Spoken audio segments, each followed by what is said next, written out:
An occupational therapy practitioner doesn't just see how the world is, we see how it could be. We see that inside every single person lies a brilliant spark of boundless potential. At AOTA, our purpose is to give you the knowledge and inspiration you deserve to keep making a difference in people's lives. We are able to make miracles happen. Things that people say were impossible, we're able to do it together. I joined AOTA because I wanted to be a part of a larger conversation regarding the future of OT. AOTA propels your growth throughout every stage of your career, equips you with current best practices, and engages you with your profession through advocacy, community, and public awareness. Let's step into the future together and unleash our boundless potential.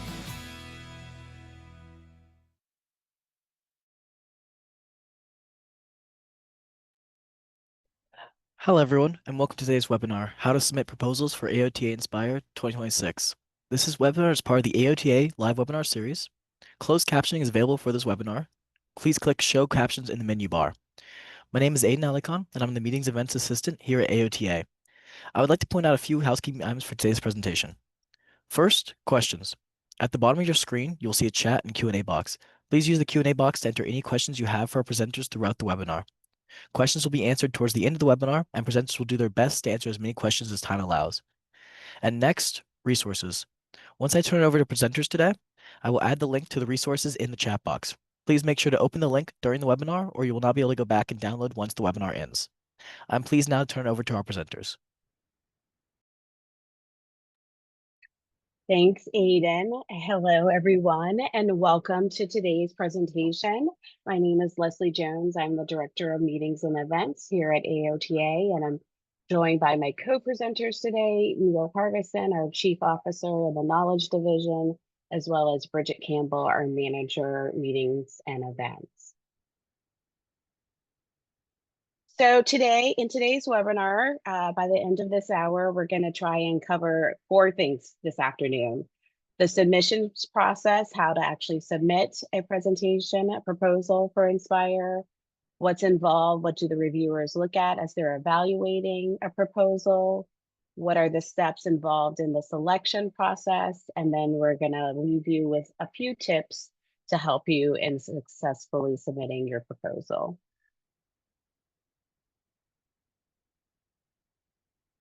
So let's get started talking about our submission process. So why should you consider being a speaker for next year's event in Anaheim?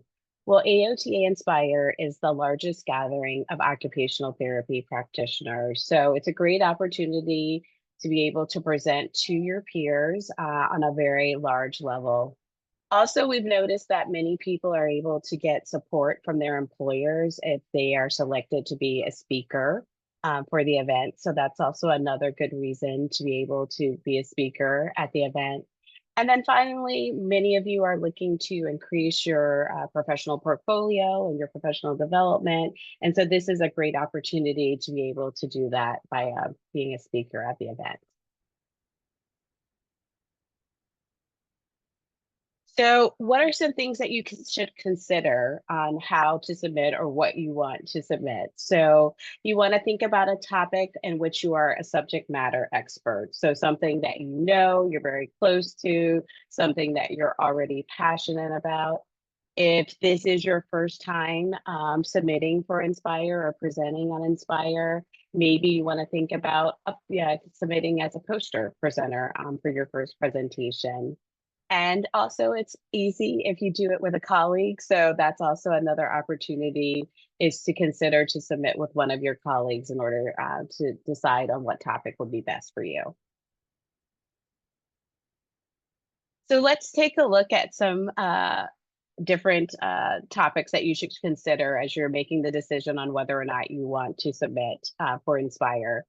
So first, as we mentioned, you are the subject matter expert. So you want to make sure that you have a strong knowledge and comprehension of the subject matter that you're looking to present.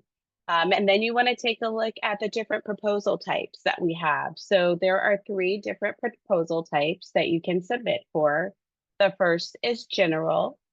The second is research, and Neil's going to talk about the research proposals. And then also there's the opportunity to present technology sessions. And so we're going to look at those in a little bit more detail as we go on in the presentation. Also, you want to look at the type of session. So we have various session types that are available. There are short courses, there are posters, there are workshops, there are institutes.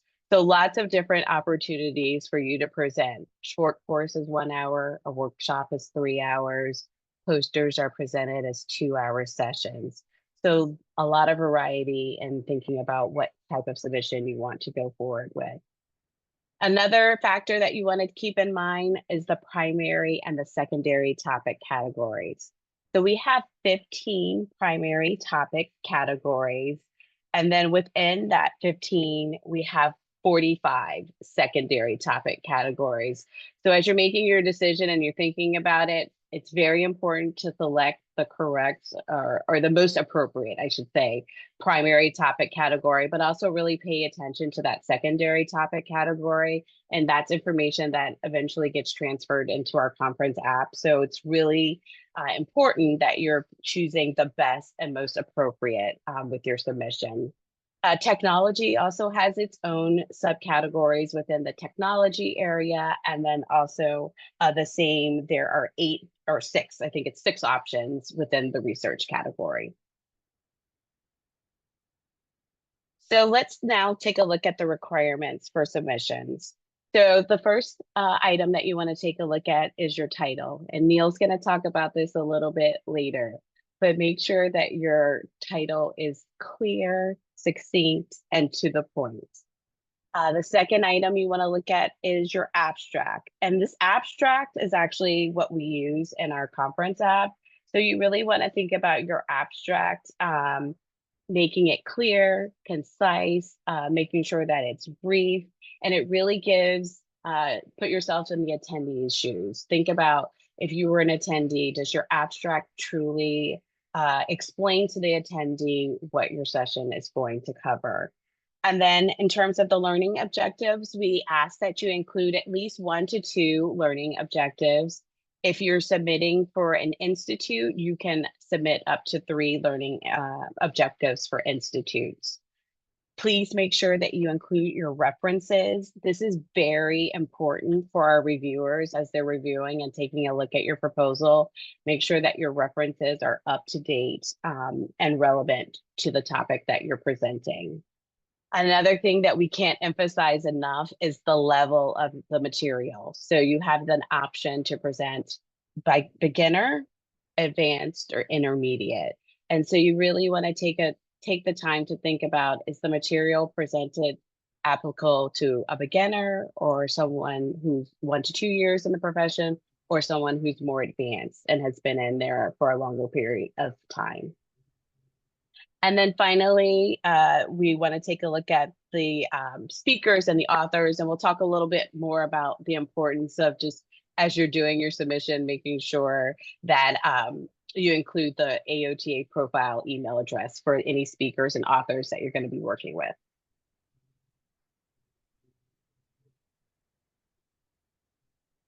Neil, I think that's you. Yeah, hi Leslie, I'm here, except I can't turn my video on. Oh no. It's blocking me from doing that. All right, let me try now. There you go. That message got across. That's good. I can just get rid of the okay. Sorry about that, folks.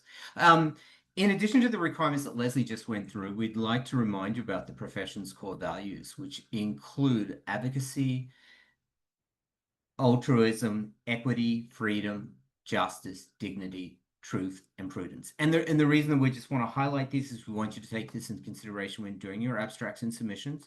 We've had a couple of issues in the last couple of years where some of those presentations and submissions haven't been consistent with the core values of the profession. So we just want to remind you of that. Next slide.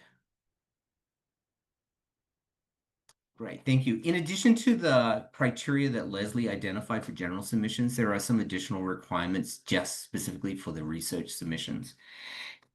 And what's really important to remember that what makes it a research paper is that it is science-driven, evidence-based, and demonstrates rigor in design.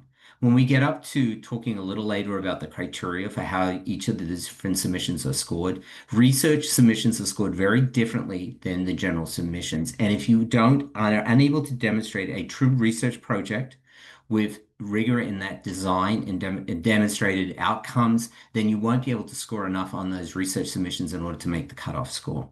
The other thing I just want to add to is Leslie pointed out the abstract. What's a little different about the abstracts for the research submissions, they are actually published in the American Journal of Occupational Therapy in a additional supplement each June from the conference submissions. So it's really important that when you're writing that abstract, you're also writing it ready for publication in a peer-reviewed journal.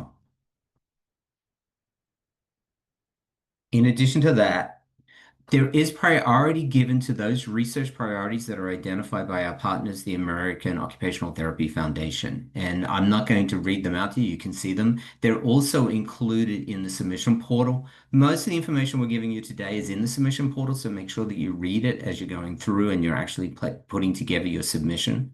But these are the research priorities identified by the profession, and we obviously scored higher for those proposals that are addressing these research priorities. So is it a research priority or is it a research proposal? Sorry. And I think the first element you've got to look at is that it really requires data. It also relies heavily on the scoring criteria for the study design and the data collection. So what's really important to understand is, do you in fact have data and you've demonstrated a research design? Otherwise, you're not going to reach that scoring criteria. So if you're addressing something like research capacity or methodology or research challenges in the profession, think of those for a general submission because they won't have the elements in the proposal that will get you the score you need in order to reach the cutoff score for potential acceptance to conference. Finally, if the research is in progress, and again, you don't have the data collected at that stage, then I would consider a general submission or wait for something that we call late-breaking posters, which we're going to talk about a little later in this presentation. So there are other opportunities for you to present that information, that outcome in that research, but it wouldn't get you the score you need in order to be accepted for the general conference.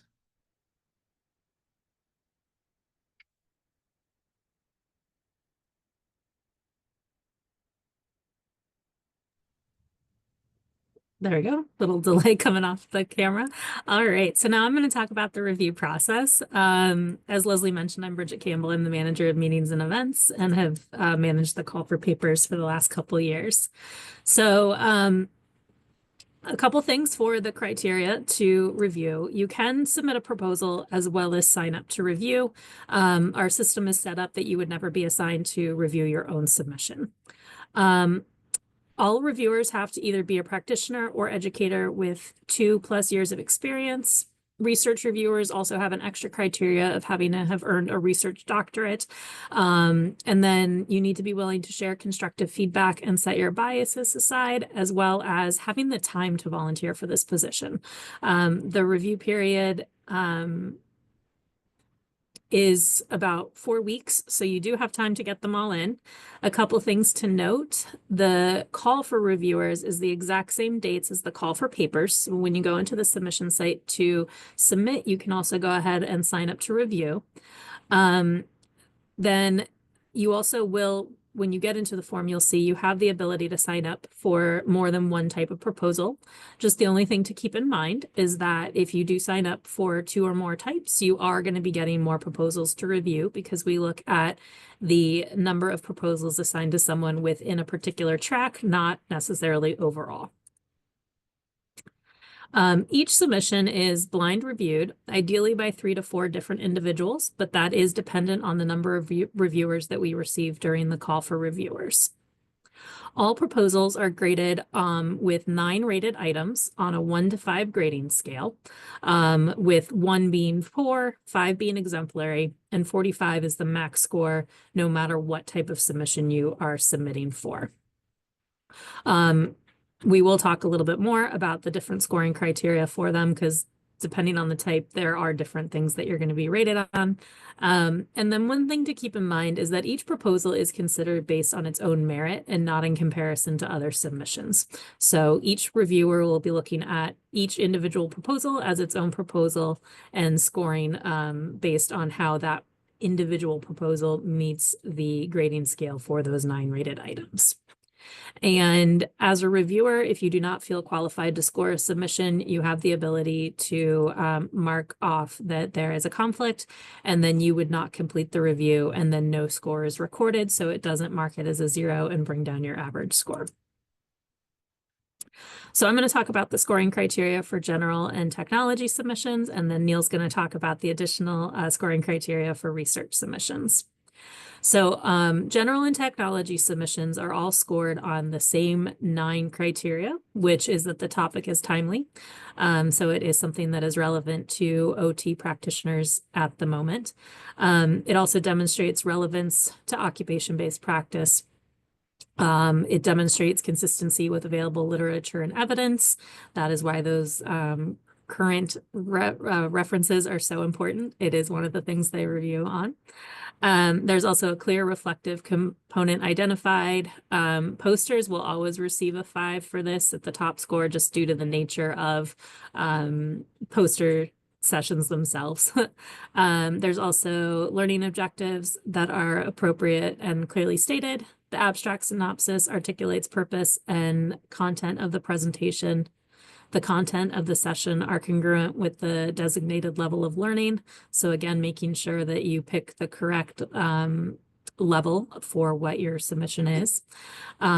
References are current and relevant, and then the proposal is coherent. And then Neil, you want to talk about research submissions? Sure. Just generally, I'm going to give you the areas that are covered in the research criteria, and then later in the presentation, we'll talk a little bit more about what should go into each of these sections. But firstly, it's the purpose statement for the research, the design. The third criteria is the methodology. The fourth is the results. The fifth is the conclusion statement. The sixth is the impact statement. The seventh is the level of material appropriate to the identified audience that you put in your proposal. 8, does it support OT as a science-driven and evidence-based profession? And then finally, is it a coherent presentation, a coherent abstract? And if you've completed anything related to federally granted research panels, would pretty much follow the same criteria used by those panels. Okay, so now we're going to talk about the scheduling process. So it's our favorite time of year. We've gone through the review process, the submission process, and then what happens next. So usually in August of every year, after we've gone through the process of getting all the submissions in, we have local volunteers and also AOTA staff that come together, and we look at the submissions that have scored above the cutoff. So what is the cutoff? So we've already previously mentioned that as the reviewers are going through the process, there's a max of 45 points that you can receive. So for general and technology, the cutoff to be considered for the selection of Session at Inspire is 37. And for research, the cutoff is 33.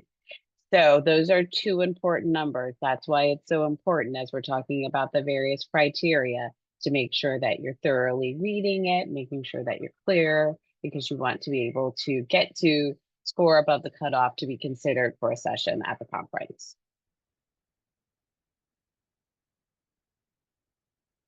So what sessions actually make it to the final conference program? So if you've ever attended Inspire in the past, you'll know that one of the things that we implemented probably, I don't know, 2018, maybe we started doing this, was grouping rooms by primary topic categories. So all of the children and youth sessions are together, all of the developmental disabilities, all the productive aging, home and community health. So we try to make it easy for people when they're on site to be able to attend sessions close to each other by primary topic category. We move, as you know, convention centers vary. This year will be in 2026, will be in Anaheim. So the amount of rooms that we have available to us, it varies by year and also by the size of the convention center.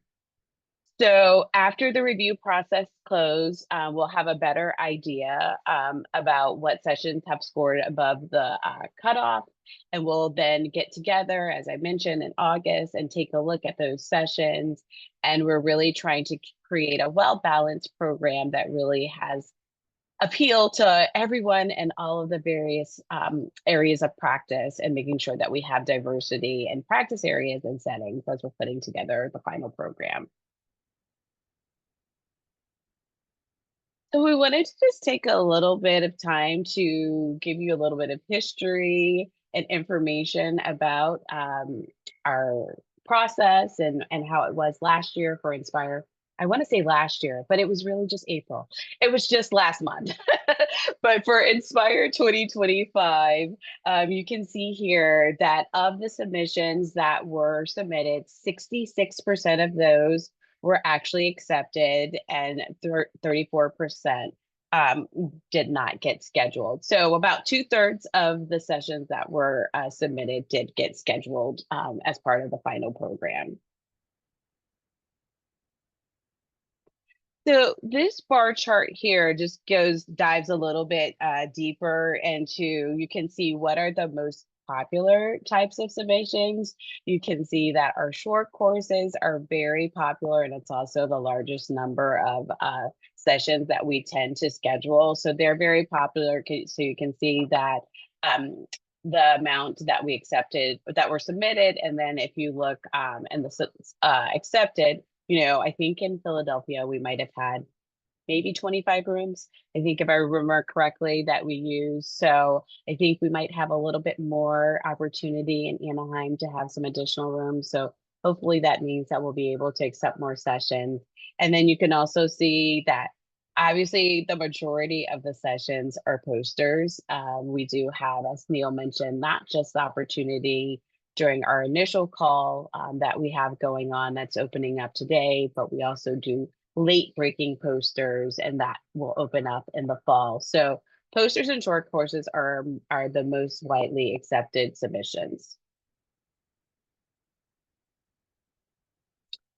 And then here, this just once again just gives you a little bit more detail on what the final kind of breakdown for the sessions that we actually hosted. You can see the yellow is pretty wide. Most people presented posters. We probably had about 300 short courses, and then you can see how the others broke down there. But just wanted to share that with everyone to give them a sense as they're going through the process and thinking about what type of submission they want to put together. Dad, what happens? You go through all the work, the time, the effort to submit a proposal, and then it's not accepted. So, what are some of the reasons that submissions are not accepted? Sometimes it just has to do with the volume of submissions. I know last year we had quite a high volume of submissions. It's probably our largest since the pandemic. So, that's a factor that influences the final amount of submissions. You have the opportunity, and we're going to talk about this a little bit. If you submit, you can say that if I don't get accepted for a short course, I'm happy to present a poster. So that's something that you want to think about. Some people choose not to check that box in the submission process. And so if you don't get selected for that short course, then you don't have that opportunity to present as a poster. So you're able as a submitter to be able to look at the feedback and the comments of the reviewers. So we encourage you to review that feedback, take it to heart. If you're not accepted for Inspire 2026, there are other opportunities for Inspire 2027. And also don't forget about our smaller specialty conferences for advanced practitioners that we host in the fall of each year.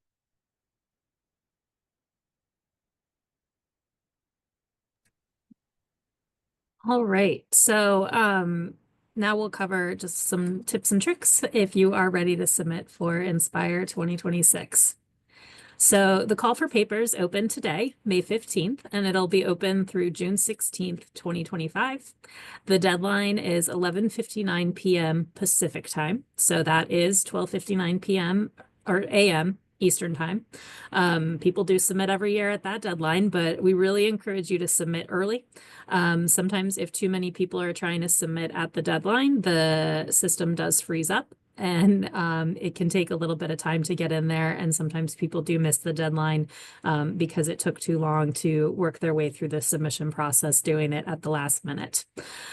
So submit early. That's the best advice we can give you. The second best advice we can give you is to review all of the instructions and templates that are available on the website right now. Make sure you read those through at least twice before you even get started.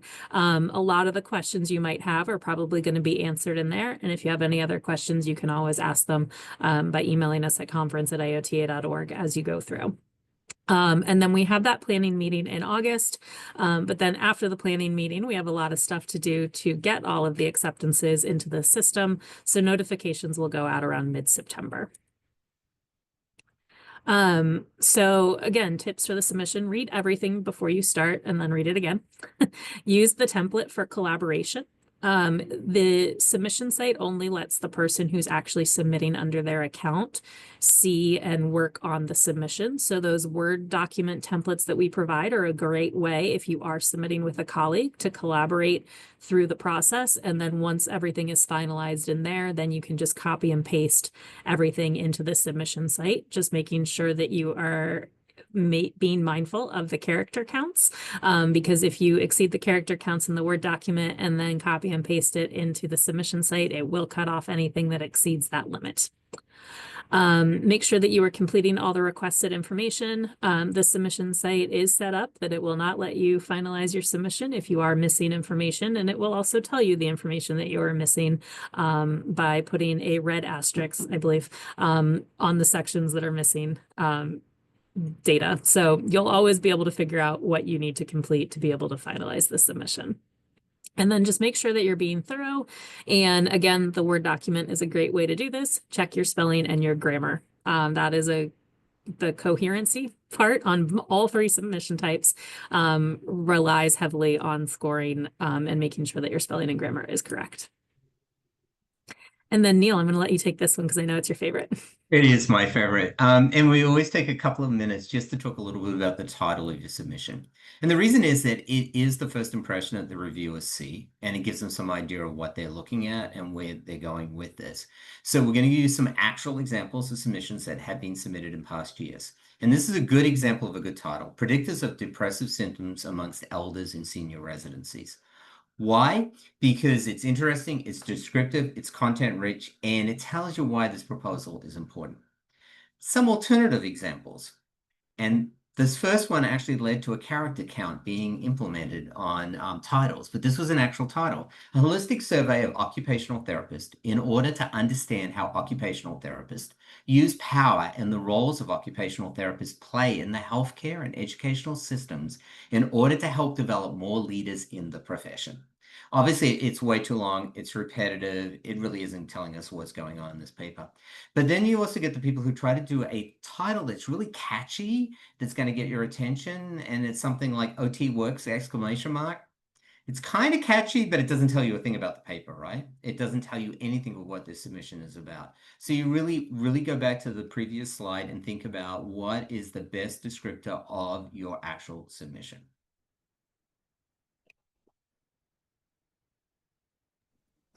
All right, so a couple other tips for your submissions. The first is character counts. All templates include the maximum character count for the specific fields. One thing to keep in mind is that we use character count including spaces and not word counts. So make sure you use the template to write and check your character count and then cut and paste it into the submission site. And as I mentioned, if your count does exceed the limit, it will be cut off. So this happens every year. We get reviewers that email us saying, I think something's missing. It cuts off mid-sentence, and they are correct. And that is because the character count was exceeded. So make sure that you are matching the last words in your template to the last word on the submission site after you have hit save, to make sure that everything that you thought was going to be there is there. And then learning objectives, make sure that you're communicating your intent. You reflect the audience level you will be targeting, focusing on Bloom's taxonomy. And then common issues are make sure that you do not reflect content and that they are realistic in the time frame. And then Neil, if you want to talk about abstract tips for research. Yeah, I just want to touch base on this again. Bridget talked about in the general tips about being thorough.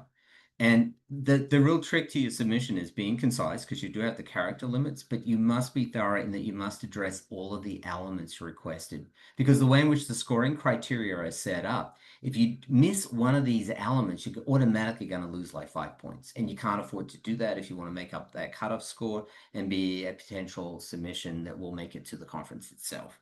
So under the research one, remember there is a purpose statement that has to clearly state the purpose of the research study and the question, the research question, why are we actually doing this? The design itself, you need to include what type of design is actually used in this particular study and the criteria and methods used. The results section has to summarize the findings, but clearly link it back to your research question. And then there's also a conclusion section. And what you must make sure in your conclusion section is that you have a impact statement. So the impact statement is really why this study, why is it going to make a difference to the OT body of knowledge or to the clients we serve and their ability to participate successfully in occupations. So you really need to have each of those elements in there because of the way in which the scoring criteria is set up. If you miss one of those elements, you're not going to make it. Something else to consider, you don't have to put titles for each of these different sections in, so you don't have to give up characters there.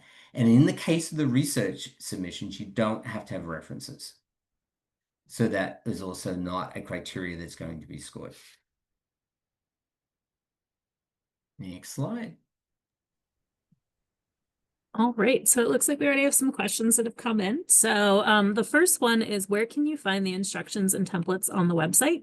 So that is at aota.org, and we'll drop the exact link into the chat for you guys, but it is aota.org. If you go to the events section and then the call for papers, we have a couple calls in process right now, but the Inspire 2026 should be at the top. And then within the call for papers, there are links to the instructions and all of the templates. And then kind of as a follow-up to that question, is there a template and/or instructions for submitting posters?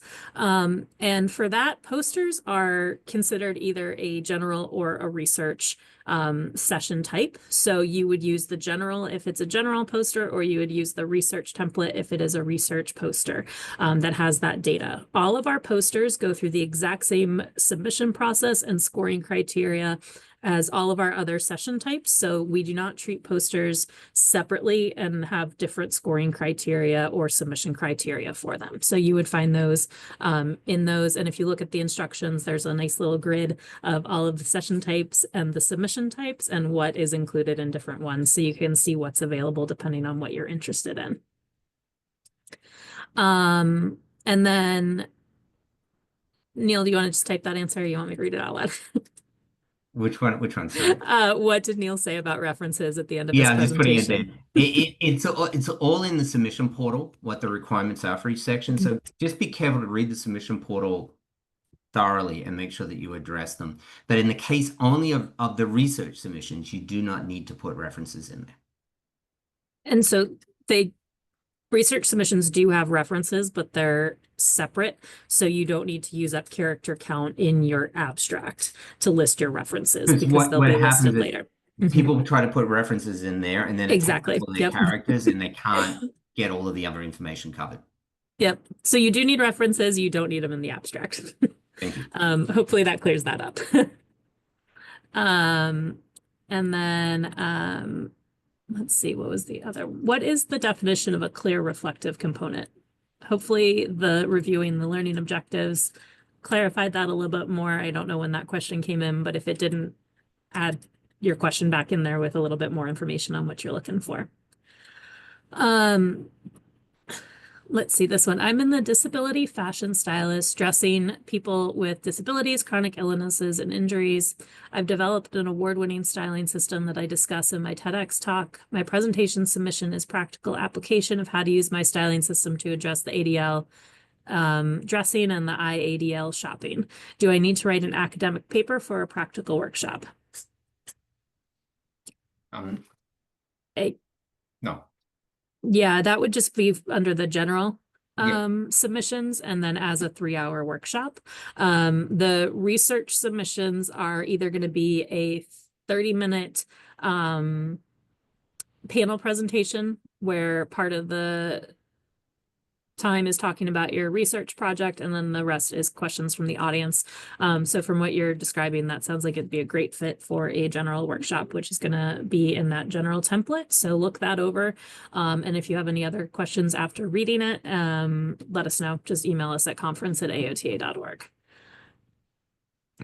And then, Aiden, are you able to drop the call for papers link into the chat box, please? Oh, Leslie already did it. Just came through Yeah, on my end. Saw it's that. okay. All right. Yeah. So go ahead.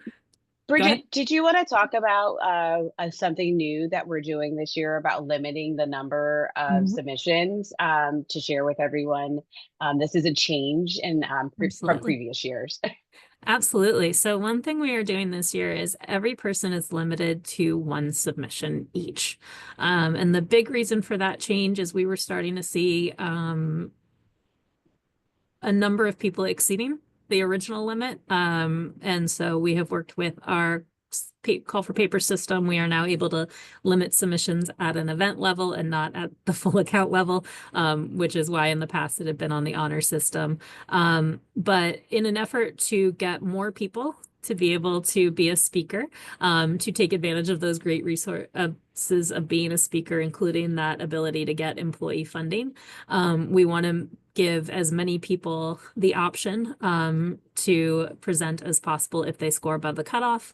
And then another reason we're doing that is to with one submission per person, hopefully our acceptance rate can be a little bit higher because we're not going to have as many submissions coming in with people submitting 2 and 3 submissions for conference. So with that being said, I know sometimes people would submit as both a short course and a poster, or a research panel and a poster.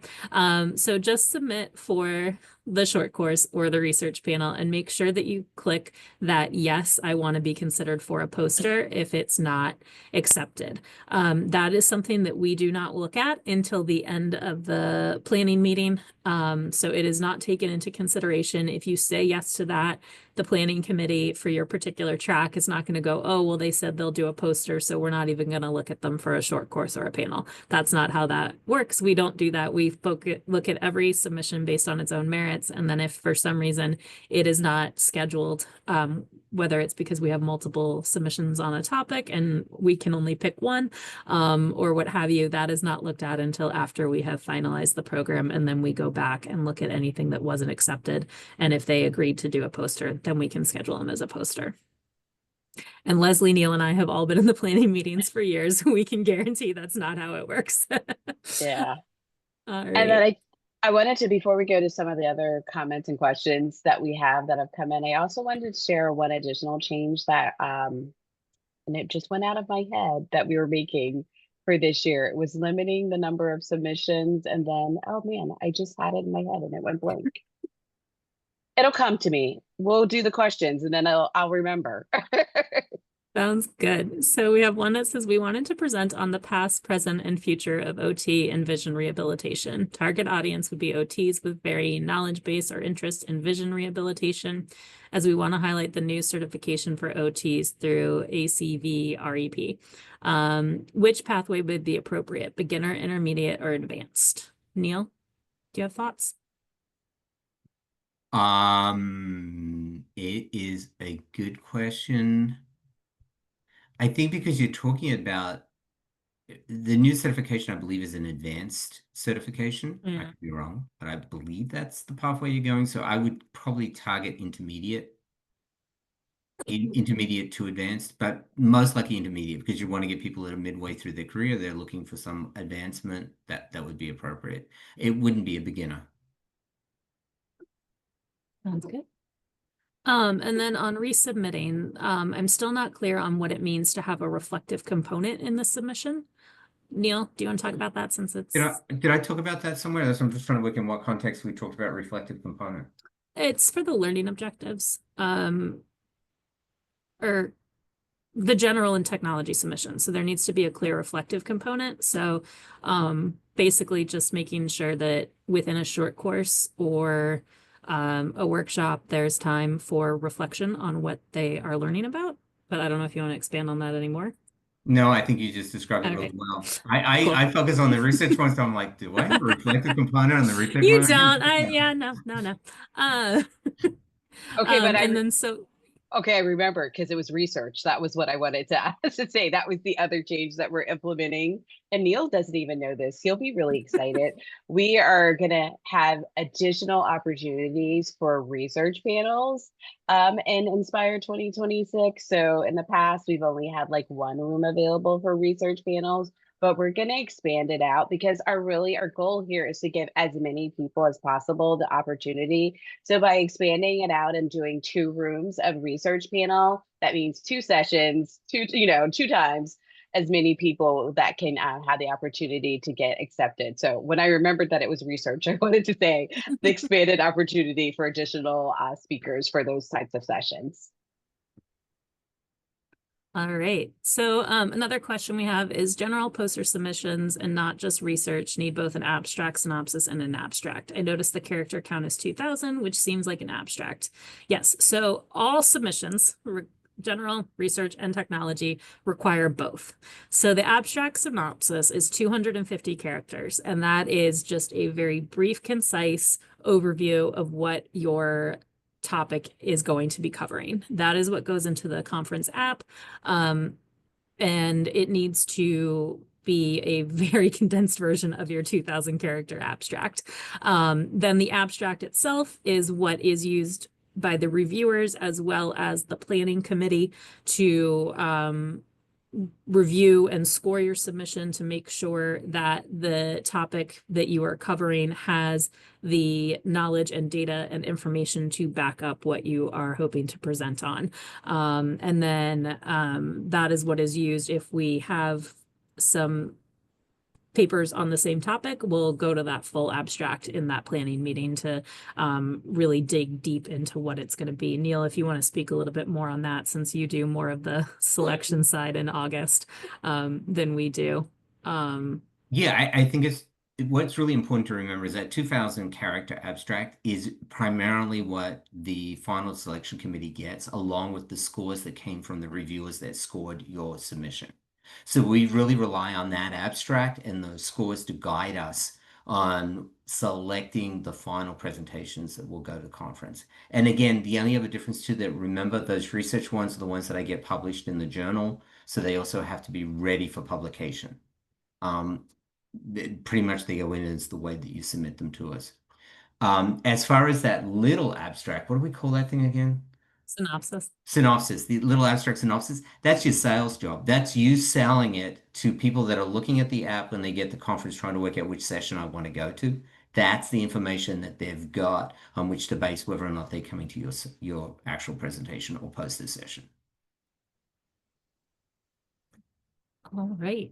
And then another question we have is, can one person be listed as a secondary presenter or a contributing author and submit their own research? So yeah, the limit is on one submission per person. So you can still be a secondary, an additional speaker, or a contributing author on other people's submissions, but you can only go in and say, this is the one topic I want to present on if I get selected for a conference as like the primary speaker submitter. So you still have the opportunity to be a part of more than one session at conference, but you can only submit as the primary for one, if that makes sense. If that doesn't, let us know. Re-ask the question. Let's see. I recently got accepted to OT practice, so I plan to present my program development in poster format. That is great. Go ahead and, like I said, general or research you can do for a poster. So whichever one makes the most sense for you.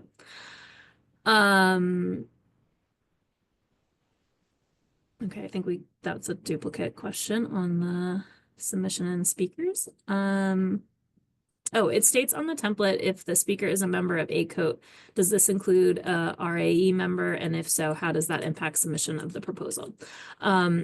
So we just need to know for scheduling purposes if any of the speakers, either the primary or the additional speaker, is part of ACOAT, the ACOAT group that meets at conference. So they The meet council.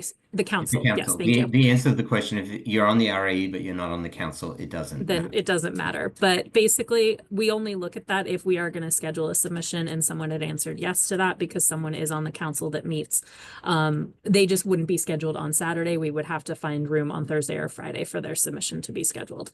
So it doesn't have any restraints on submitting or the review process. It's really just a question that we look at when we get to that planning meeting in August to figure out if we're going to accept you, and if we are, when we can actually schedule the submission.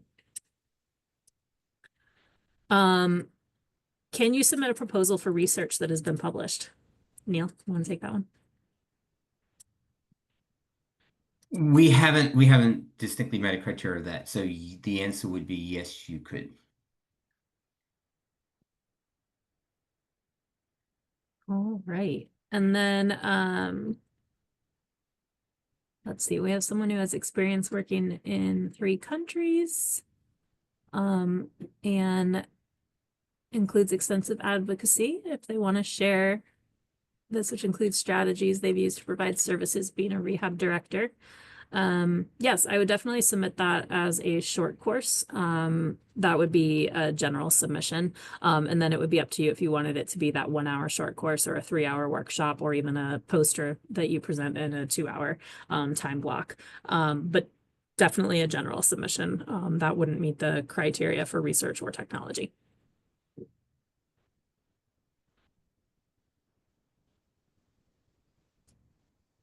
All right. When will you be notified that your submission has or hasn't been approved? So anyone who submits will receive a notification in mid-September, letting you know either if you've been accepted or not accepted. We don't have the exact date that those go out just because obviously things can go a little faster or go a little slower, but sometime in mid-September, you'll receive a notification from us. So please make sure that you add conference at aota.org to your approved sender list, because that is where all of our emails about the status of your submission, both the confirmation email that your submission has gone through, all the way through the notification and then speaker process, if you are accepted, all come through that email. So just make sure that you add it as an approved sender in any of your emails that you have with us to make sure that you receive them in a timely manner.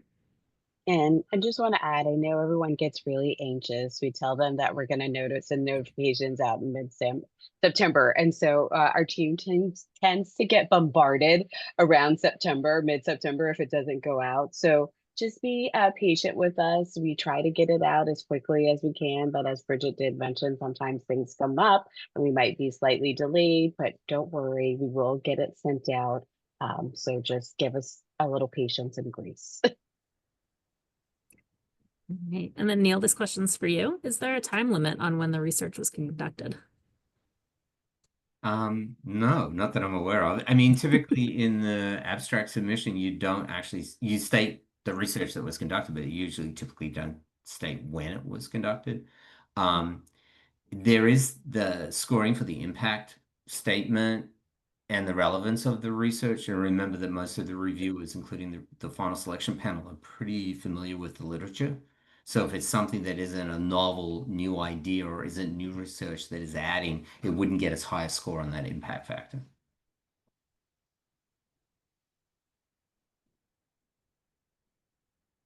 All right. And then for the poster, you don't have to have the poster created by submission date, but the content that will be on the poster. So that is correct. For all of our, no matter what you're submitting, whether it's a poster or a short course, we do not require the poster or the PowerPoint ahead of time for your submission. Once you are accepted, we then usually about a month or 2 after acceptances go out, we then start communication for speakers. So that'll include for if you are a submission type that uses a PowerPoint, a link to the required PowerPoint template.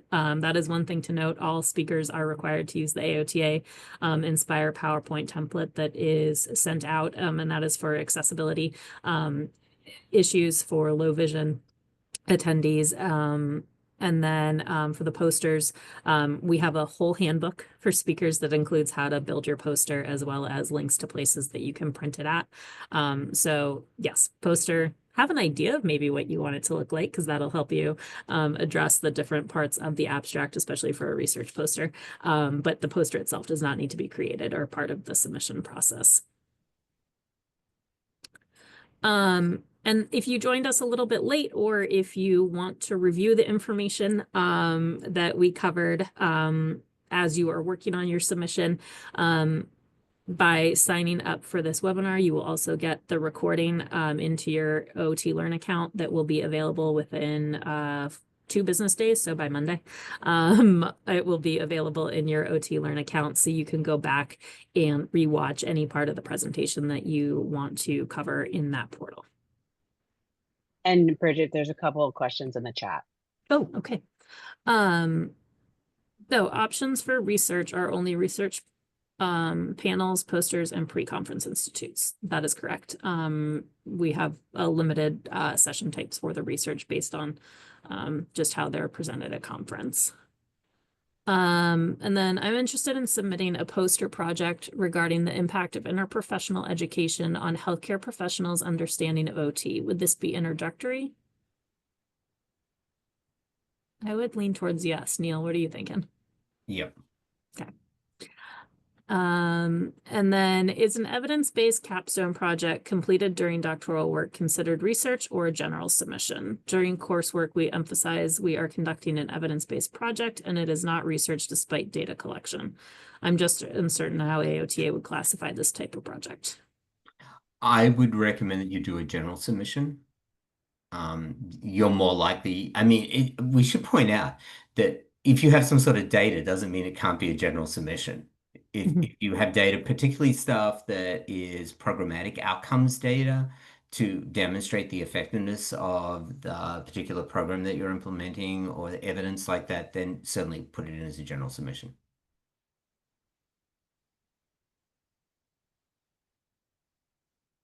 Any other question? Where do I find my Learn account you mentioned? It's OT Learn, which you can access through your myaota.org portal.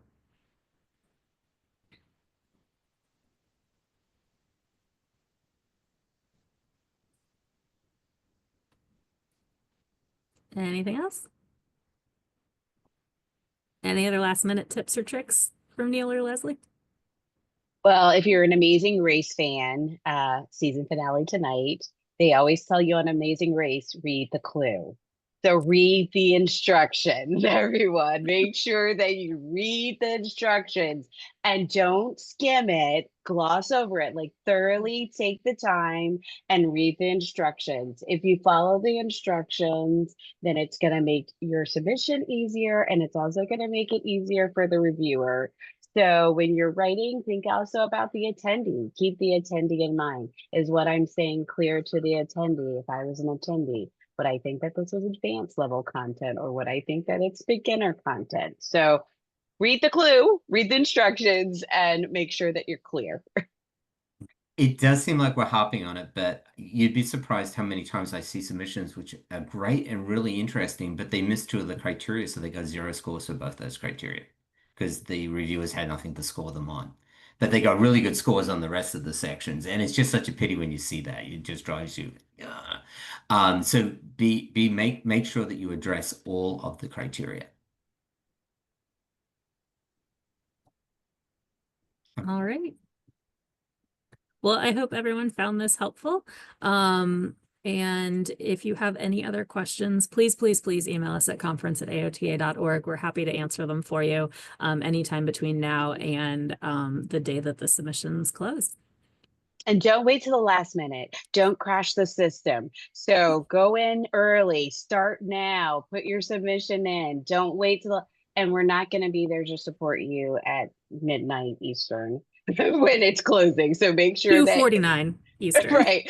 Like, yeah. So we're not going to be there to provide technical support for you. So that's my last closing word. Please don't wait till the last minute and think that we're going to be able to help you. So make sure that if you're waiting to the last minute and you need assistance, that it's within our office hours. Oh, and we do Bridget. have one final question. Is there an easy way to see the grading criteria? And yes, there is. So in that link that Leslie included, if you click on it, you'll see there it defaults to the call for papers tab. But if you click on the call for reviewers, there's a separate set of instructions that is the instructions for the reviewers and includes the scoring guides and criteria for all 3 proposal types. So you can look through there and you can have that available to you as you create your submission. And I highly recommend doing that. Mhm. Aiden, you're going to wrap us up? Any last minute Yes. words, Sorry. reminders? I was just putting the call for papers link back into the chat so it's on everyone's mind. Thank you for joining us this afternoon. Just one more reminder, please make sure to open the resource link before the webinar ends, as you'll not be able to go back and download it from the chat once the webinar is over. Other than that, unless there's any further questions, have a great day.